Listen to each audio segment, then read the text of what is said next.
ইদানিং ফেসবুকে ঢুকলেই শুধু একটা ভিডিও আমার চোখে পড়ে, সবাই দেখে এই গরমে রোদের মধ্যে ডিম ভাজি করে খায়। তো ভাবলাম আমিও তাহলে ট্রাই করে দেখি আসলে সত্যি কিনা। এই যে আমি এখন পাতিলটাকে 10 মিনিটের মতো গরম করার পরে আবার দিয়ে দিলাম তেলও একেবারে 10 থেকে 15 মিনিটের মতো গরম করে এখন দিয়ে দিয়েছি ডিম। এই যে দেখেন ডিমটা দেওয়ার সাথে সাথে এরকম হয়ে গেছে।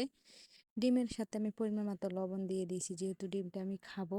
তারপরে প্রায় 1 ঘন্টা পরে আসি, দেখি ডিমটার এই অবস্থা। তারপরে আমি এটার উলটপালট করে দিলাম, দেখেন কেমন হয়েছে 1 ঘন্টায় ডিমটা। ডিমটাকে আমি একটা প্লেটে তুলে নিচ্ছি আর খেয়ে দেখবো কেমন হয়েছে। আমি টেস্ট করে দেখলাম মোটামুটি খুব মজাই হয়েছে, যেমন আমরা নর্মাল ডিম ভাজি করি ওই রকমই, বরং তেলটা একটু বেশি চুবা চুবা ছিল, এটাই ভাল লাগে নাই। তারপরে দিয়ে আমি খেয়ে সবাইকে খাওয়াতে চলে গেলাম। দেখলাম সবাই কেমন রিভিউ দেয়, সবাই খেয়ে বলতেছে নাকি অনেক মজা হয়েছে। এই যে সবাই একটু একটু করে খাচ্ছে। আর দেখেন আপনারা ট্রাই করতে পারেন।